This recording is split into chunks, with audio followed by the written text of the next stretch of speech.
अस्सलाम वालेकुम। जी तो सब कैसे हैं।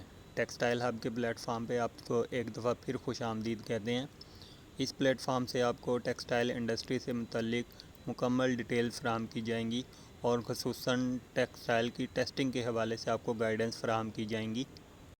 आज की वीडियो में आपको ISO स्ट्रेच एंड रिकवरी का स्पेसिमेन तैयार करने का मुकम्मल तरीक़ाकार बताया जाएगा। ISO का जो पुराना मेथड था 14704-1 और जो नया मेथड चेंज होकर 20932-1 हो गया है। ISO की स्ट्रेच एंड रिकवरी का टेस्ट परफॉर्म करने के लिए सैंपल को सबसे पहले कम अज़ कम 20 घंटे कंडीशन करना है ISO टेम्परेचर और स्टैंडर्ड्स के मुताबिक। इसके बाद आपने स्पेसिमेन जो बनाना है उसको बनाने के लिए सैलविज से कम अज़ कम ISO स्टैंडर्ड के मुताबिक 150 mm छोड़ना है। 150 mm के बाद आपने स्पेसिमेन तैयार करना है, क्योंकि सैलविज के जो 150 mm होते हैं वो लूम्स पे भी टेंशन्स होती हैं और जो फिनिशिंग मशीन्स हैं उन पर भी टेंशन्स होती हैं क्लिपर्स वगैरह की, तो इससे रिज़ल्ट्स में जो वेरिएशन आते हैं। इससे स्टैंडर्ड के मुताबिक आपने 150 mm कम अज़ कम छोड़ना है।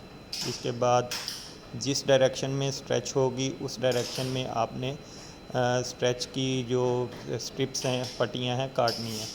उसके लिए आपने सबसे पहले स्पेसिमेन को रेवल करना है ताकि एक एज से लेके दूसरे एज तक एक थ्रेड निकले, जो कि रेवलिंग का तरीक़ाकार है। ISO स्टैंडर्ड के मुताबिक जो स्पेसिमेन की विड्थ है वो 60 mm कटिंग में होती है और रेवलिंग के बाद दोनों तरफ से बराबर थ्रेड निकालने के बाद 50 mm होनी चाहिए, और जो फ्रिंग्स हैं रेवलिंग के बाद जो बच जाती हैं वो काटने नहीं हैं, और जो इसकी लेंथ है वो 250 से 300 mm होनी चाहिए। तो यहाँ पे ये आपको चेक करवा दें, ये फ्रिंग्स आपको नज़र आ रही हैं। ये फ्रिंग्स मैं बाद में काट दूंगा 60 mm से जो एक्स्ट्रा होंगी।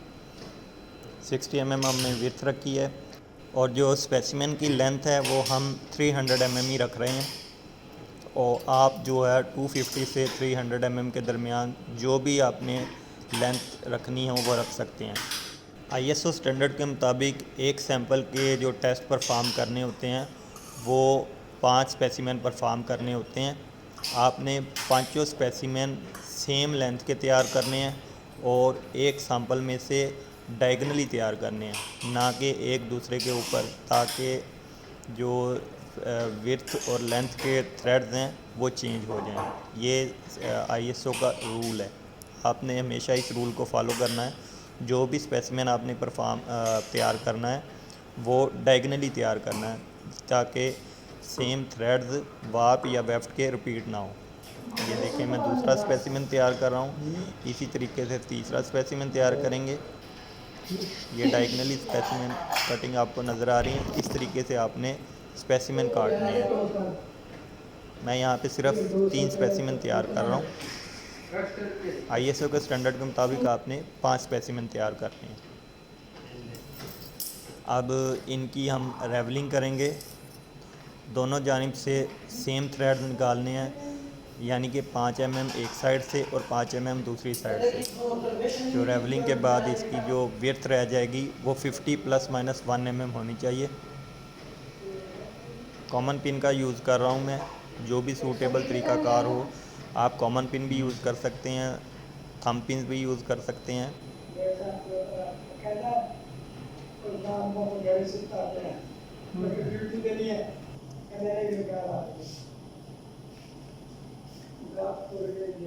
थ्रेड्स निकालने के लिए आपने कोशिश करनी है एक एक थ्रेड निकालें और ज़्यादा ज़ोर नहीं लगाना, टेंशन नहीं देनी कपड़े को, जिससे आपकी जो स्ट्रेच है वो डिस्टर्ब ना हो।